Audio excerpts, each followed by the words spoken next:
Okay, so I have a question here, and this question or comment was left on the recent upload, which was Pink Full Moon into Beltane Ruby Crystal Alchemy, April 29th to May 5th.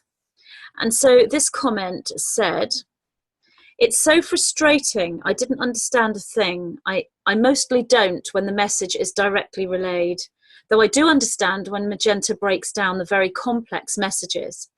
In many of the transcripts, the nine have stated that the messages don't necessarily need to be understood academically, but rather to either have a visceral acknowledgement or to just allow the codices to naturally occur. Magenta, can you please confirm this, as I'm slowly concluding that I'm not part of this wonderful transformation and I haven't awakened yet. Thank you." So I think that this is a way of thinking and a way of feeling that a great many starseeds are feeling right now. When I first started uploading videos, I was exactly the same. I can't say I didn't understand a thing, but as these activations and these messages come in such a multi-layered way, I did not understand, I did not process the message myself. And so I may only have understood part of it, or I may have interpreted part of it accurately, and then discover that, say, 6 months or 3 years later, that interpretation, whilst accurate, was still a metaphor for something else, and I could have gone deeper into the interpretation. And this is what's happening. So I can understand exactly how you feel. So I want to confirm what you've said. Yes, that's exactly how it is. You don't necessarily need to understand the message academically, but rather to have a visceral acknowledgement or just allow the codices to naturally occur. So you are talking about a different language here, and this particular activation, or this particular transmission that I'm talking about here, Pink Full Moon into Beltane Ruby Crystal Alchemy, was absolutely chock full of metaphor, but metaphor as an activation. So, for example, if I just take one piece from that, or one presentation from that, and that's the ruby, the ruby crystal code. So obviously, whilst that's a metaphor, it's very, very accurate in its metaphoric presentation, and certainly in its activation, because that's exactly what it is. It really is a ruby, the consciousness of the ruby and what it actually means. And I may not have processed all of it at this point myself anyway, but it's not a ruby in the way that we think of it. And as I was saying in the Facebook Live broadcast that I did this dream this dream experiment where I was trying to use dream manifestation. So I would be in a lucid dream, and an out-of-body experience, an out-of-body astral projection, and I visualized a door, because I had been watching this guy on YouTube who was teaching how to do dream manifestation. So I thought I would follow his technique. And he said to visualize a door and then imagine that whatever it is you want to visualize, whatever you want to manifest in the dream, is behind the door. So it could be a person. So there's a person you want to communicate with, you can manifest them behind the door, or it could be, it could be anything. And I thought, well, I'll start simple, and I'll just go for a blue crystal. I will manifest a little blue crystal behind the door, perhaps sitting on a table. And when I opened the door, there was an entire living, pulsating network, what was actually a stargate, of royal blue living light. And I was very surprised, because I had expected a crystal. I now know that that was a blue crystal. So when I say ruby, we imagine a ruby gem. But if you look at the molecular structure of the ruby, of the crystal, that is the code. There is like a crystalline lattice within these gemstones, and all these crystals that are very related to the crystalline molecular structure, as in the higher DNA strand formation that we're moving into.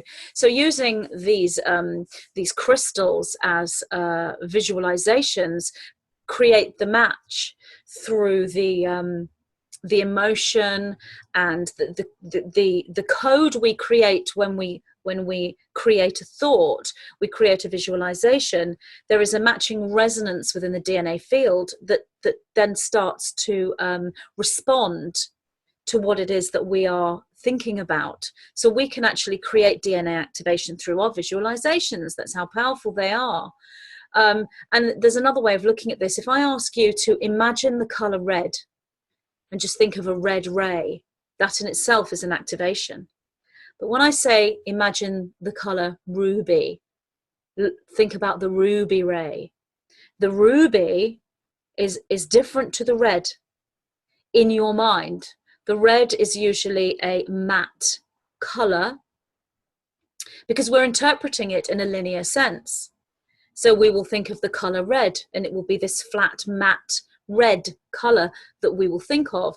When you think of a ruby, then you will think of the color with depth because the light is shining on it. It's got these light facets coming off it because it is actually a gemstone. And the ruby holds like a crystal light that is much more powerful for our pineal gland creation. The pineal gland isn't just a window, as in it gives us sight. The pineal gland actually seeds structure. If we can get our thoughts in a focused sense, the pineal gland working with the DNA seeds structure. So you actually build, you actually create. This is very advanced architecture and construction that races, extraterrestrial races are able to do this with their thoughts. They're able to construct entire worlds with their thoughts, entire planets, and seed life with their thoughts. But we are becoming that. We are on the road to that. And we can learn about this now. We might not literally be able to create something with our mind in matter at this point in our ascension, but we're on the trajectory for that if we know how to do that. And how to do that is to not be wanting or desiring any kind of superpower. You know, if we're in this journey for telepathy and for bilocation and for levitation and invisibility, we are not going to get there because that trajectory is out of alignment. It's too linear an interpretation, and it doesn't hold the right code. The right code is where you are now. The right code is absolutely content, and more than content, joyful, and more than joyful, blissful with where you are now. When you get there, you're on the trajectory to the right place, to the place of all of these things. So the ruby is the crystal light. And that light, when you see it within the pineal, creates the ruby code, and the DNA responds, and the DNA creates the code, and the pineal gland responds, and the thoughts respond, and the visualization respond, because it's all a oneness. So you do not have to understand what's happening to you, or you do not have to actually process at an academic level, as you said, the information within this transmission or within any transmission. These are codes. They are codes that are known by the DNA structure at a very intrinsic level. When it comes to memory, memory will take you into the knowing of crystal structure, crystal technology,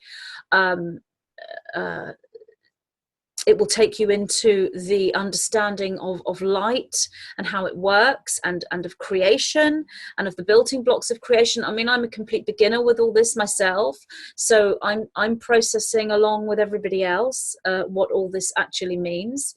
But to have trust, it's a big thing, because you could actually think, well, I don't want to listen to Magenta's channeling. How do I know it's not activating me into some awful, really bad situation, and something awful's going to happen?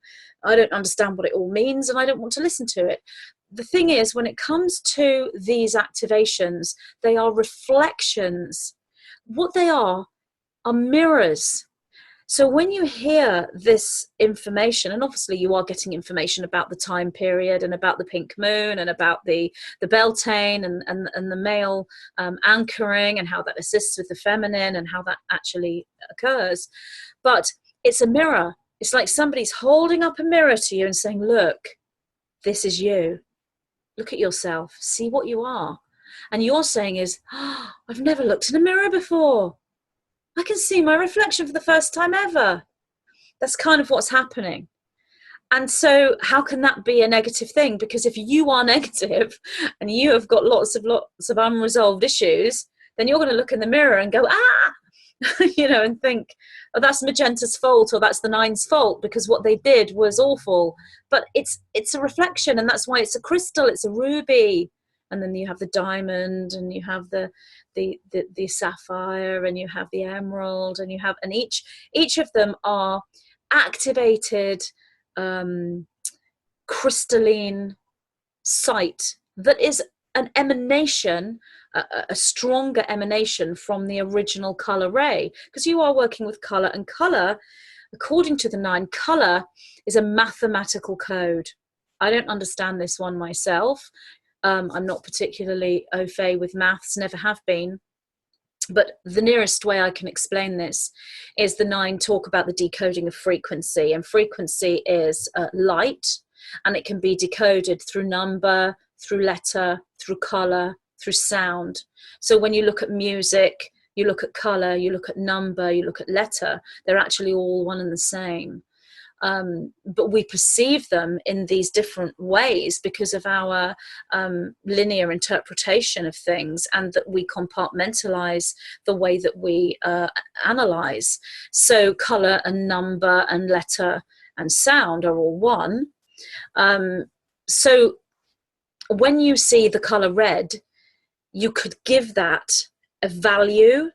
So if you've got 0 point and you're seeing black, you could give that a value. The value would be 0. That's not nothing. That holds something, because it's 0, which is something. So red would have a code, a number, a value. It's a mathematical equation. I haven't really gone into what those equations are, but there are equations to color. And so the response from the DNA is a geometric formation that matches the frequency of that color. And when we say to ourselves or visualize red, that's one thing, and it's an activation. But when we visualize ruby, what we do is we put a charge upon the red. We activate it. We give it a sparkle. And that sparkle, that visualization of the ruby instead of red, the emerald instead of green, the sapphire instead of blue, or whichever sapphire, we are sparkling up that color. And the only way we can visualize red in its charged form is ruby.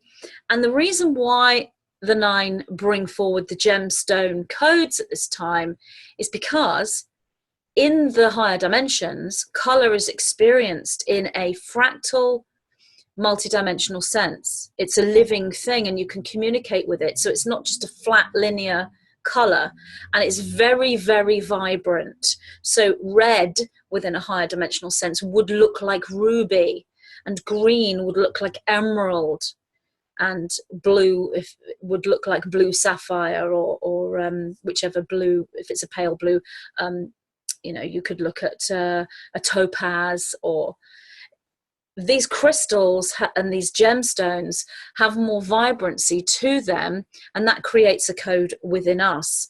So no, you don't need to understand this, because if you're sitting there visualizing a ruby code and a pink sun aligning with Beltane, and then there's a man and a woman and they're twin flames and they're getting married at Beltane under the pink moon, I think, well, that's really pretty. That's a nice, pretty visual. I don't really know what it means, but, you know, let's go with it.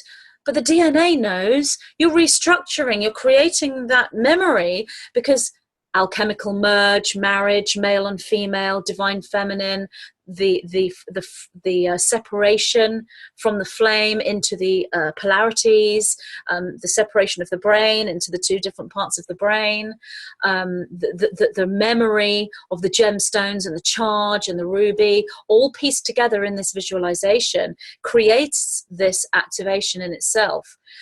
If you want to know more, then you can listen more and more. One way of actually attaining a processing isn't necessarily, well, I don't understand what the 9 have just channeled here through Magenta, so I don't understand what Magenta is saying here when she's communicating with the 9. These structures just make no sense to me. So what may make sense to you is your own processing. And that will use your own experience and your own terminology and your own understanding and your own expertise. So if you listen to this video, or any of the videos you choose, but specifically this one right now, as it's so significant for this particular energy spike or this particular stargate that's occurring within the starseed community right now, pink full moon into Beltane, ruby crystal alchemy. If you listen to that at night before you go to sleep, and make sure you are really tired, so you're not really sort of focusing because you just want to go to sleep, and put the headphones on, or however you listen to a podcast, and listen to this while you're really tired. And it's okay if you actually drop off and go to sleep halfway through. You could actually fall asleep and wake up and think, I haven't heard any of that, I don't remember any of it, and then go to sleep. So make the video, that particular activation, pink full moon into Beltane ruby crystal alchemy, make that the last thing you listen to at night before you go to sleep, and then see what happens in your dream. If you've got good dream recall, this will help. If you haven't got good dream recall, then you may not remember. So obviously working with dream recall is really important, and that is to do with your entire thought process. It's to do with the food you eat, it's to do with your actions, it's to do with you know, are you doing yoga, are you meditating, are you doing martial arts, are you whatever it may be, to focus the ability for dream recall. And that is linked to food as well. If you are eating junk food and food that takes energy away from you, refined sugars, alcohol, etc., you will not have good you may not have good dream recall. There are people who can eat whatever they want and still have amazing dream recall because something else is going on within the system. But for a lot of people, food can dull the senses, if you like. So make sure you have good dream recall, and then listen to this before you go to sleep at night and see what the dream tells you. So I do this. I mean, I will take an activation from the 9. For example, when I was writing the book, I would be channeling the transmission during the day. Then I would reread it before I went to sleep. And then, because I hadn't got a clue what the next bit would be, it would finish on this concept, and I'd think, oh gosh, I don't know where the 9 are taking me here. I've not got a clue what I'm supposed to say next.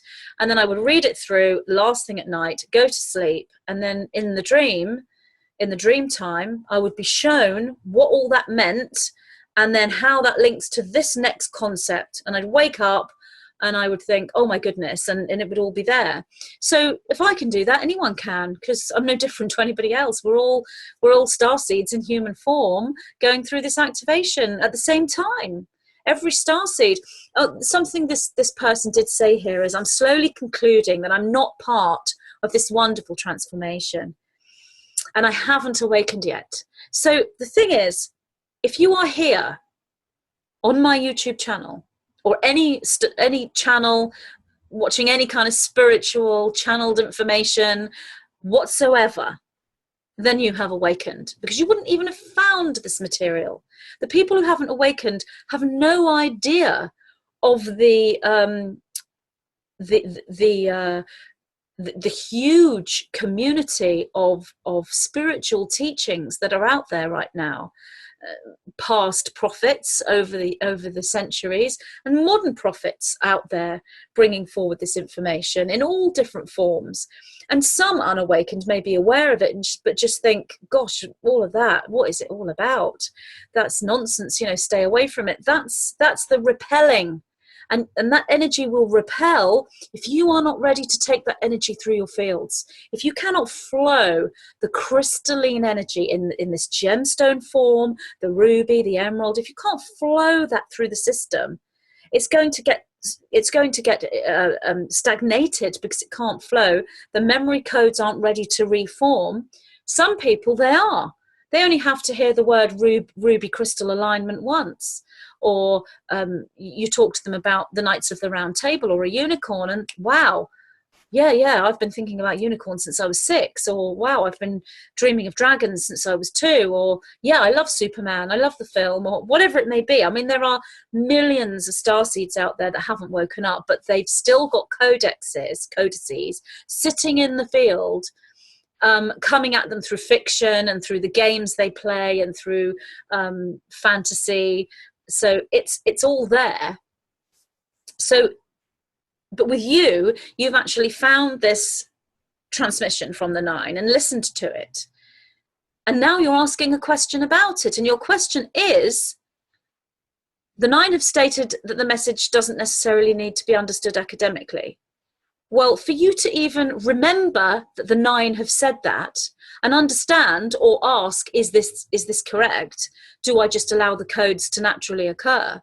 For you to even ask those questions after watching the video, of course you are awakened. Of course.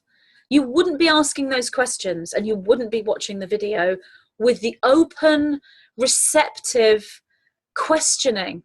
You'd either watch it and think, what rubbish, and you'd get angry, or you'd watch it and think, what utter nonsense, these people are all crazy, or you would never even find the video in the first place.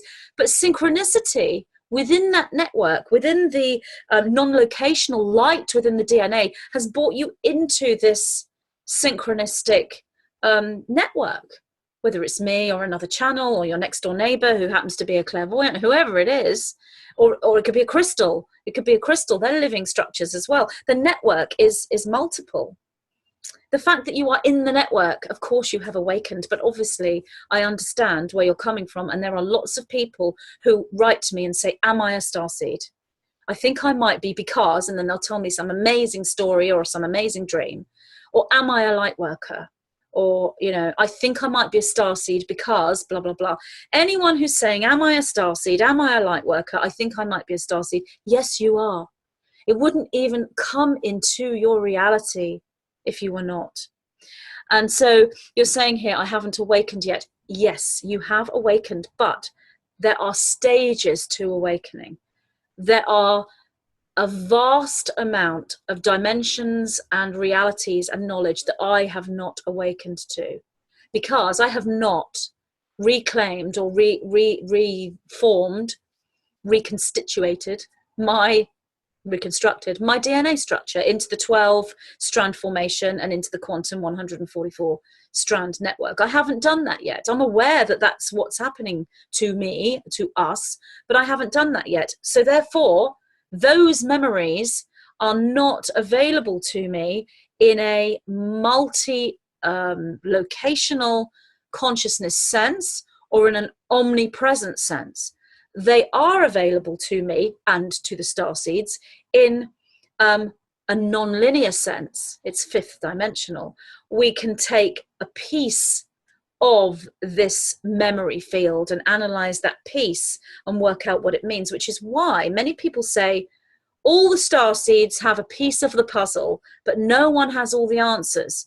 This is something you will hear within the lightworker community, the starseed community, and this is true. And the reason is none of us are omnipresent yet in the physical form. None of us are fully multi-locational in our thinking yet, but we are becoming multidimensional. We are certainly moving into that, and the majority of us are fifth dimensional, which equates to the fifth strand. That's the model the Nine have told me. I know that there are people out there saying that they've activated the 11th strand and that they've activated the 382nd strand. That's just a different model, and I'm not saying that they're wrong or they're right, but the model the Nine show me is a 12-stranded formation within the DNA structure. That 12 strand is a spinning toroidal field of multiple helix structures. It is not a double helix. It starts with a double helix, goes into a triple helix, and then it goes beyond the triple helix because it goes into this warp speed spin, and then it goes into this infinite spin. And that's the 12 strand. And when you move into the 12 strand, the 12 strand is just the first sort of layer of multidimensionality and all these different matrices and vortices within the DNA system that goes into a quantum sort of echo. Each strand has an infinite stream of matrices and strands behind it, and together within one infinity system there is 144 strands. And if you multiply them, you could call that the 144,000. So the 144,000 warriors of light, as I've said before, are not 144 people or 144,000 people or even 144 million people. That's not what that means. That is a linear interpretation. It's a code. If someone says to you, oh, there are 144,000 warriors of light on this planet that are going to save the world, that's a code. It will activate your memory because you'll be like, oh, yes, 144. But that's not what it means. It's actually the DNA structure of one infinity structure. So that's where we're going. And it takes a lot of processing and it takes a lot of understanding. So these activations, what they're doing is activating your DNA structure so that you can then bring up your own images and process. And when you process this, you will take a different piece of that memory field, which is why all the star seeds have a different piece of the puzzle. Now, if we take each piece of the puzzle from every single star seed, we are doing really well in presenting the big picture, the full picture. So we may not be omnipresent individually, but collectively, we are as omnipresent as one can be in physical form. So if all the star seeds were to come into balance and alignment with unconditional love for one another in a cooperative, unified, working way. That does not mean they all get together in a big hall and start talking. That doesn't even mean that they're in telephone contact with one another. That does not mean that they email one another every week. It's a telepathic union. It is a grid structure that we are all aware of, and there are many, many, many individuals that are aware of the grid structure. But if you are not aware of that grid structure and you are questioning, saying, am I awakened, am I a starseed, I don't think I'm even part of this, I don't understand any of this, it's so complicated, what I would say to you is just relax. It is okay for you to feel like this, because that's your linear mind trying to process everything. Just relax. It doesn't matter if you're awakened or not. It doesn't matter if you're transforming or not. It's where you are right now. And if you don't understand something, you don't have to. Take from it whatever you can, because there is no right place to be. As I said, there are multiple dimensions none of us have a clue about. We are being shown pieces of the puzzle. We are being shown certain pictures that we can decode. And a lot of us are aware of where we're going, and we do have good understanding, but there is yet more, and there is yet more. Having said all that, we are capable of omnipresent thought in individual form while we are here in the physical body, and that is ascension. That doesn't mean we're omnipresent all the time and that we know everything that's ever happened, everything that's happening now, and everything that will ever happen in every single possible timeline. That's source.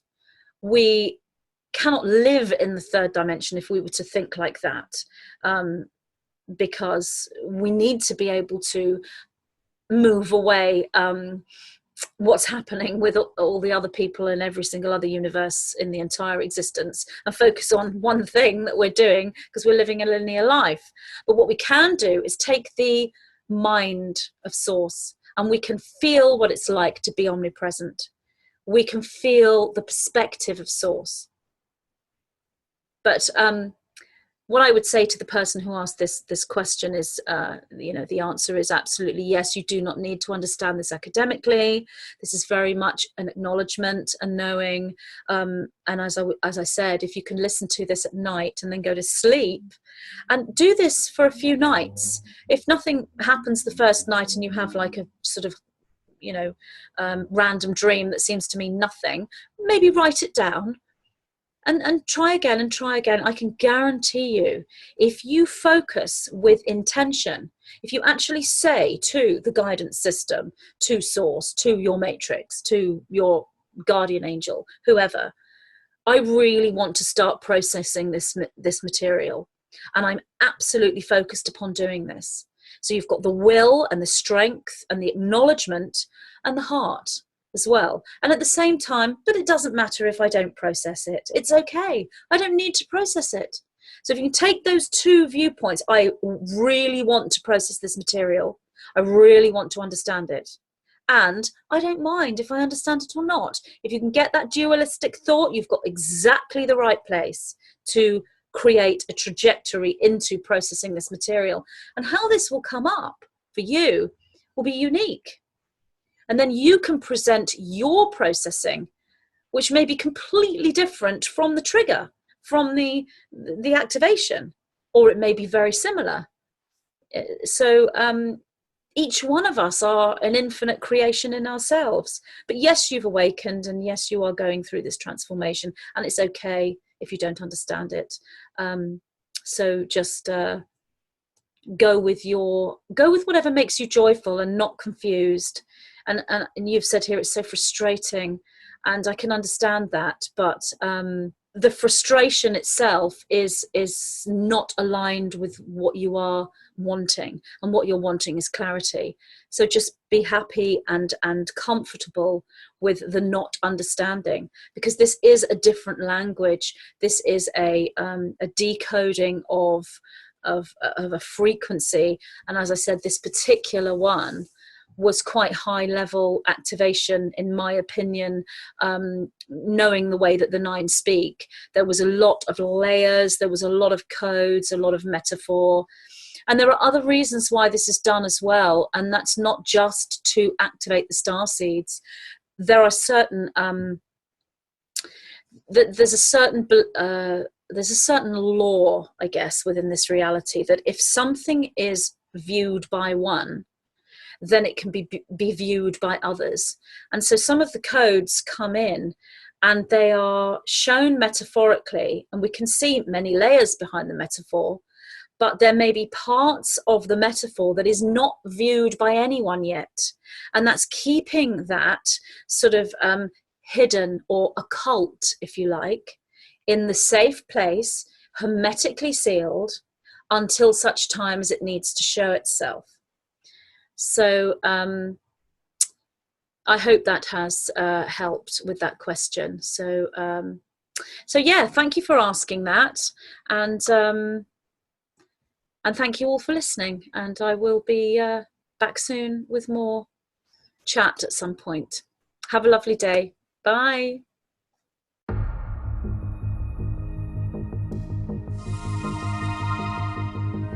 We are now at a time in our planetary evolution known as ascension. Those individuals we can call star seeds are currently in their millions and are collectively going through this awakening process. In this book, the 9 bring forward memory triggers, designed to act as a catalyst into the awakening process. They present a model of working with the individualized matrix field, known also as the Merkaba, through matrix architecture, Merkaba magic, and the golden triad of ascension, presenting an in-depth analysis and explanation of the twin flame consciousness and how this relates to the ascension, as well as providing triggers to the collective memory experience known as Atlantis. This transmission is designed to trigger your multidimensional memory as you begin the construction of the Merkaba matrix and embrace the inner archetype of the architect. The triggers contained within this material are there to assist you in accessing the codes for the new formation of the original crystalline DNA matrix. I, Magenta Pixie, am so happy to present this transmission to you from the White-Winged Collective Consciousness of 9, Divine Architecture and the Starseed Template.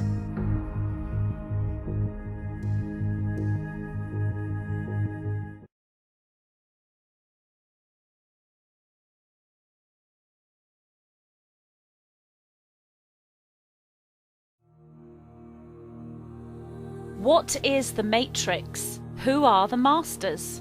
I, Magenta Pixie, am so very pleased to present my first book, channeled from my guidance system that I refer to as the White-Winged Collective Consciousness of 9. Discover the true story of our origins as an energy system, how we lost the original template for our destiny, and how we are now in the process of remembering those lost codes. Learn how humanity may reclaim the sovereignty which is rightfully ours, bringing us back into wholeness, integration, and full understanding of who we are, why we are here, and what we are here to do.